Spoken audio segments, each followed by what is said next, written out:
Okay folks, for this screencast I'm going to show you something called XFLR5. I use it a lot for some airfoil analysis for my students and for DVF and stuff like that. And so XFLR5 can do a lot more than what I'm about to show you, but I'm specifically going to show you direct foil design and some direct analysis. And so XFoil is a completely separate program, but it's like plugged into XFLR. And so if you right click here and click foils, you can do NACA foils down here at the bottom, and you can type in like 2412 and put in a 2412 airfoil.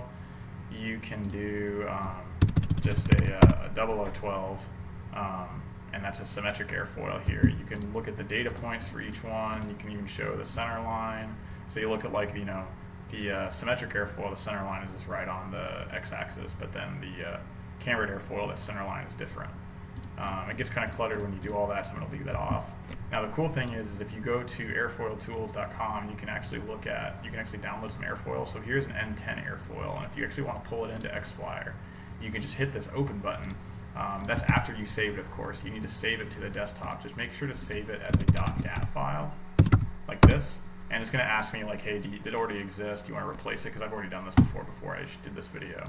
But if you go here and you click the open button, you can actually see that file that I just downloaded. And then I actually downloaded this before to test it, and so I actually downloaded the N-10 here. But if you just click this guy and click open, it'll actually import it and it'll name it. And the reason why it named it appropriately is because if you actually go to the desktop, you'll see that if you open this file here, it actually says N-10 in the top portion here with all of the coordinates here. So when you go over to XFLR, it'll actually pull it in, and here's that blue one here.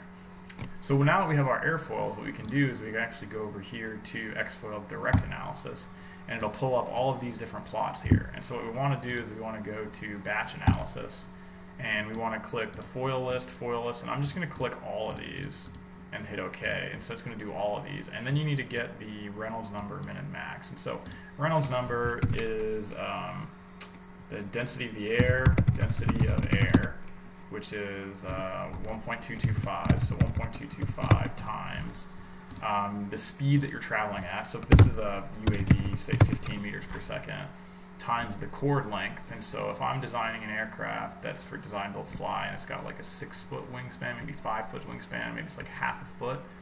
And so half a foot in meters, just let Google deal with it. So there's a half a foot in meters, and then you need to divide by the viscosity of air, and there you go. It's 1.48 10 to the minus 5, or is that viscosity or is it kinematic viscosity? We'll figure it out when we get this number here. So 1.48 10 to the minus 5. Can it do that? Yeah, it did. Okay, cool. So the Reynolds number, so it looks like about 200,000-ish. So I'm going to set the Reynolds number to 200,000. And then I'm just going to do the min and max. I don't want to do Reynolds number calculations. Then you got to figure out the Mach number. So if you're at, what, 15 meters per second, 15 over 331, 0.04, say 0.05.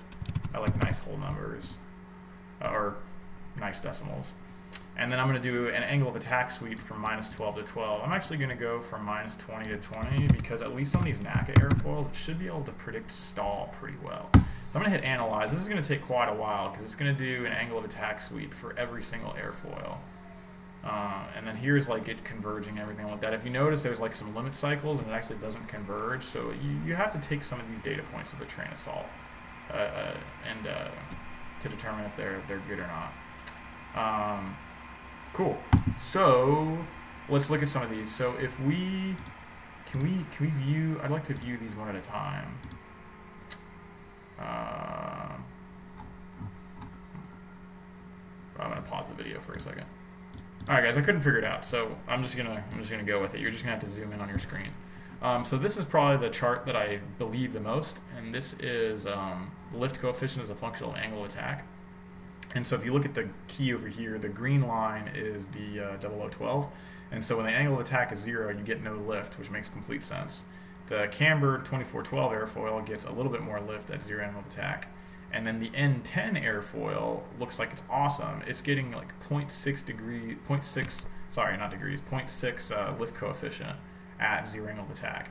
And then as I increase angle of attack, I get more and more lift for all of them, and at some point they all stall. After stall, I wouldn't believe this, just because you're getting into like very, very viscous regimes. This is showing lift as a function of chord length, and so this doesn't really tell you much. It just tells you that there's a suction peak here, so you're getting most of the lift at the leading edge, and the trailing edge you're getting a circulation that's causing a negative lift or negative pressure there. This is pitch moment, which I don't really care about because it's practically 0. I mean, negative 0.08 is, I mean, if you add a tail, you're going to stabilize the aircraft, so that's not a really big deal.